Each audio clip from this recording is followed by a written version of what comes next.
Hey guys, কেমন আছো তোমরা সবাই? আশা করি তোমরা সবাই অনেক ভালো আছো and please ignore my voice because ঠান্ডা লেগে আমার গলার অবস্থা একদম খারাপ। তো আমিও আছি মোটামুটি। তো যাই হোক, আজকে আমরা বেরিয়ে পড়েছি শৌলা যাওয়ার উদ্দেশ্যে। শৌলায় আমার শ্রী শ্রী ঠাকুর অনুকূল চন্দ্রের 137তম জন্ম মহোৎসব উপলক্ষে সবাই মিলে একত্রিত হয়েছি। তো দেখো কত মানুষের সমাগম।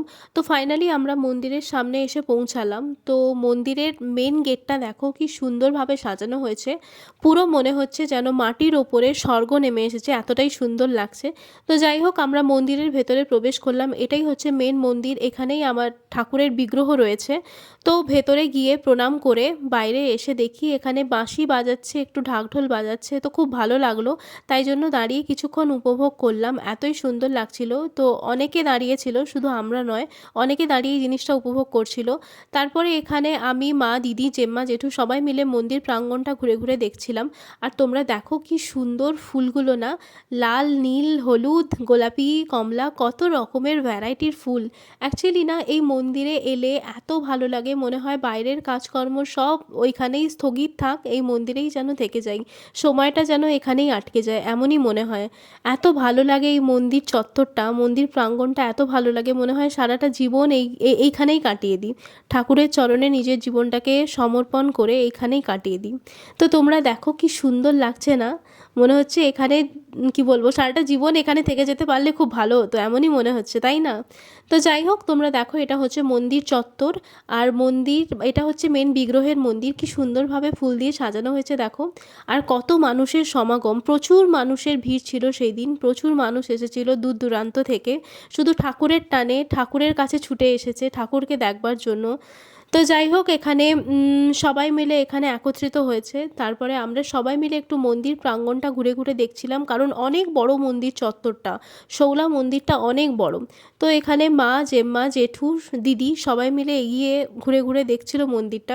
তারপরে আমরা মন্দিরের ভেতর দিয়ে মাঠে এসে পৌঁছালাম। মন্দিরের পেছনে একটা মাঠ আছে বিশাল বড়, ওইখানেই খাওয়া দাওয়া, সৎসঙ্গ সব কিছু ওখানেই হয়। আর ওই যে দূরে দেখতে পাচ্ছ, ওটা হচ্ছে মাঠে ঢোকার মেন গেট। তো এখানে ছোট্ট ছোট্ট অনেক ধরনের দোকান হয়েছে। আর ওই যে ওই দূরে দেখতে পাচ্ছ প্যান্ডেল করা, ওখানে মানুষজন আসছে, ওনাদের জুতো রাখার জায়গা। আর ওই দিকে দূরে ওখানে এই এই যে প্যান্ডেলে প্যান্ডেলে ঠাকুরের ফটো আছে, ঠাকুরের বড়দার বড়মার ফটো আছে।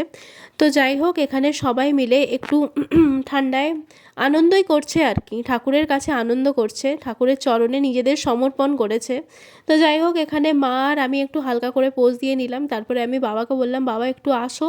আর আমি এখানে বাবাকে বলছিলাম যে তুমি আমার ক্যামেরার দিকে তাকাও, অন্য কোনো দিকে তাকাবে না, আমার ক্যামেরার দিকে তাকিয়ে একটু হালকা পোজ দাও। তারপরে আমি দিদিকে ডাকলাম যে দিদি তুই আয়, কারণ তুই ছাড়া আমার কি বলবো আমার ভ্লগিং করা অসম্পূর্ণ।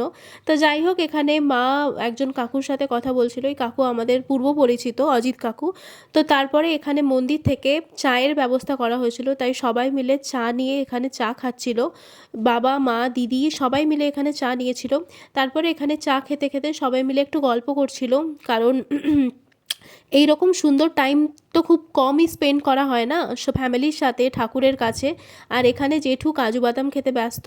তো এখানে তারপরে আমরা এগিয়ে গেলাম মন্দিরের দিকে। তো এখানে দেখো 137তম জন্মোৎসব ঠাকুরের।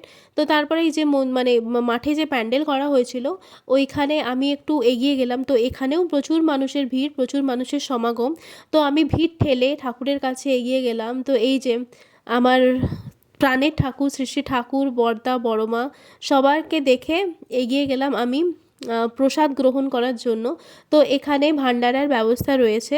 তারপরে আমি এগিয়ে গেলাম মা, দিদি, জেম্মা, জেঠুর পেছন পেছন প্রসাদ গ্রহণ করব বলে। তো এইখানে মাঠের মধ্যে অনেক বড় জায়গা লাগে, তো কারণ প্রচুর মানুষ আসে, তো এখানে মাটিতে বসে, যারা মাটিতে বসবে তাদের জন্য এখানে ব্যবস্থা রয়েছে। আর এই দিকে যাদের পায়েটায় ব্যথা তাদের জন্য চেয়ার টেবিলের ব্যবস্থা রয়েছে। এবারে দুটো ব্যবস্থাই ছিল। তো যাই হোক, এখানে আমরা সবাই মিলে খেতে বসে গেছি। তো আমার জেম্মা, মা এদের একটু পায়ে সমস্যা, হাঁটুতে সমস্যা, তাই চেয়ার টেবিলে বসেছিল, এই জন্য আমিও চলে এসেছিলাম ওদের পেছন পেছন। তো এখানে পাতা দেওয়া হয়ে গেছে, আর এখানে খাবার দেওয়া হচ্ছে। তো এখানে খাবার খেয়ে আমি একটু এলাম সৎসঙ্গ শুনতে, এখানে সৎসঙ্গ হচ্ছিল। তো এখানে একটু সৎসঙ্গ শোনার জন্য এলাম। তো এখানে কিছুক্ষণ দাঁড়ানোর পরে মা চলে গেল পানের দোকানে, কারণ মার তো পান না হলে চলে না, যেখানেই যাক পানটা দরকার। তো তারপরে এখানে খাওয়া দাওয়া সেরে বাবা, মা, দিদি একটু গল্প করছিল, আর জেম্মা জেঠু ওখানে বসে। তারপরে আমি কিনলাম আইসক্রিম, আর এভাবেই ভিডিওটা শেষ করলাম। আর দেখো শেষে কিছু ফটো তুলেছি, সেইগুলো দেখো।